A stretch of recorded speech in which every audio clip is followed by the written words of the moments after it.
सीधे आपको ले चलते हैं गोरखपुर, जहां सीएम योगी आदित्यनाथ लाइव आ रहे हैं। क्या कुछ कह रहे हैं, चलिए आपको सुनाते हैं। विधायक गोरखपुर ग्रामीण श्री विपिन सिंह जी, क्षेत्रीय अध्यक्ष श्री सहजानंद राय जी, महानगर संयोजक श्री राजेश गुप्ता जी, मंडल अध्यक्ष भारतीय जनता पार्टी श्री प्रशांत विश्वकर्मा जी, पार्षद श्रीमती पूनम सिंह जी, मंच पर उपस्थित प्रोफेसर राम नरेश दर दुबे जी, प्रख्यात चिकित्सक डॉक्टर राधा जीना जी, वरिष्ठ अधिवक्ता श्री वशिष्ठ मिश्रा जी, प्रमुख उद्यमी और समाज सेवी श्री प्रमोद माथानेलिया जी, आज के इस प्रबुद्ध जन सम्मेलन में उपस्थित राप्ती नगर मंडल से जुड़े हुए हमारे सभी पार्षदगण, चिकित्सकगण, अधिवक्तागण, उद्यमीगण, अन्य प्रबुद्ध समाज से जुड़े हुए सभी उपस्थित बहन और भाइयों, मैं सबसे पहले इस भीषण उमस भरी गर्मी में आप सबकी उपस्थिति के लिए आप सभी को हृदय से धन्यवाद ज्ञापित करते हुए आपका अभिनंदन करता हूं।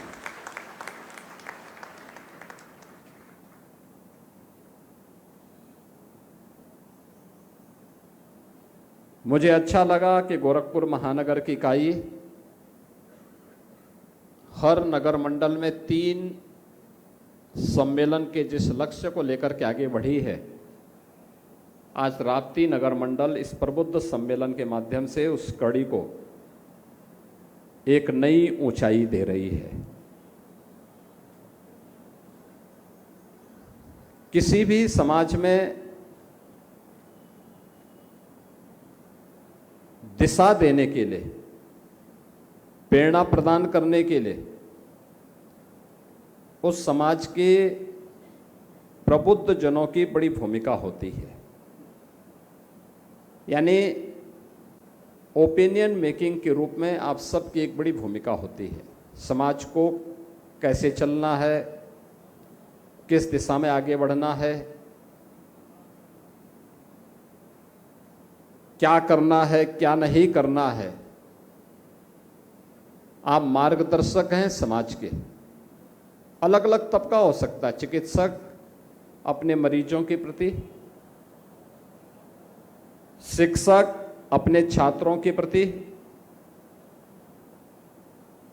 अधिवक्ता अपने वादकारियों के प्रति,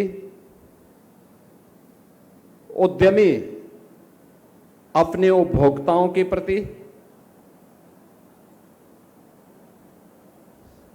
अलग अलग तबके से जुड़ा हुआ प्रबुद्ध जन अपने अपने क्षेत्र में एक मार्गदर्शक के रूप में, एक प्रेरणा पुंज के रूप में सदैव एक नई दिशा प्रदान करता है।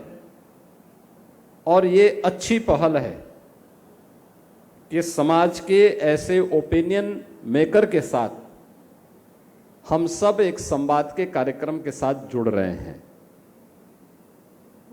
अच्छा हुआ मैं मंच पे आया तो रवि किशन को देख करके मैं देख रहा था कि यहाँ का कूलर, यहाँ का एसी भी काम करना बंद कर दिया।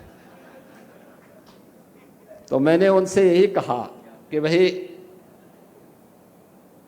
आप मंच पे बात कर रहे थे इसको, लेकिन देखिए आप सब बंद हो गया है। वो गए भी थे लेकिन वो और बंद हो गया, जैसे उनका हाथ लगा और बंद हो गया। लेकिन एक अच्छी स्थिति है। भारत ने अपने प्रबुद्ध समाज को सदैव सम्मान दिया है। ऋषि मुनि की परंपरा, हर भारतीय अपना गोत्र किसी न किसी ऋषि के साथ जोड़ता है। यानी ज्ञान की किसी विशिष्ट शाखा के साथ वो अपना संबंध जोड़ता है, और यही ज्ञान की परंपरा के साथ भारतीयों का संबंध है। और इसलिए हमें भारत भी कहते हैं, यानी ज्ञान में रत जो है वही भारत है। उस परंपरा के हम सब वारिस हैं। देश काल और परिस्थिति को भी सही दिशा प्रदान करने की जिम्मेदारी हमारे प्रबुद्ध जनों की है। याद करना, दुनिया के अंदर आज जो भी वैभव है, दुनिया प्रगति के नित नए प्रतिमान स्थापित कर रही है, लेकिन आज जो कुछ भी दुनिया में आपको दिखाई देता है, ये सब प्रगति गत 400-500 वर्षों की है। उससे पहले की दुनिया, भारत को छोड़ दें तो दुनिया के अन्य देशों में जो आज के कथित विकसित देश हैं, ये उस समय अंधकार के युग में जी रहे थे।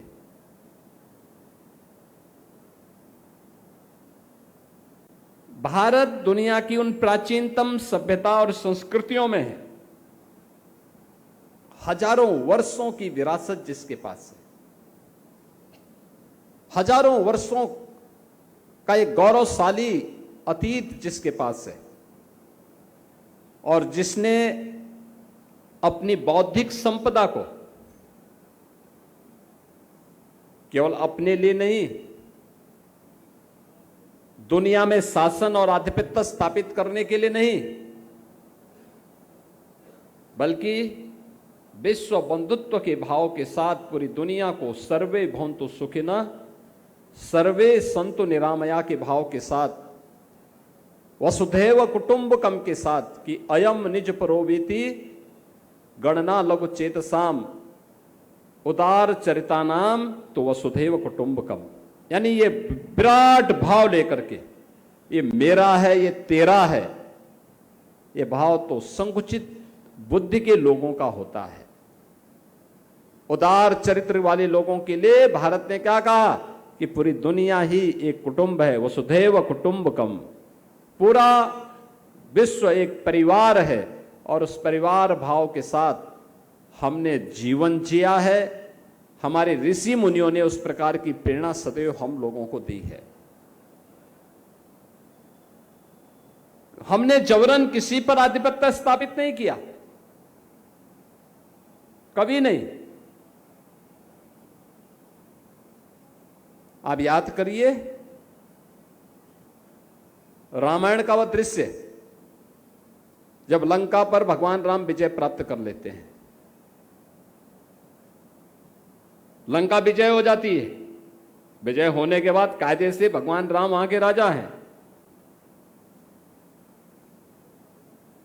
14 वर्ष के वनवास के दौरान भगवान राम कभी किसी राज्य में नहीं गए,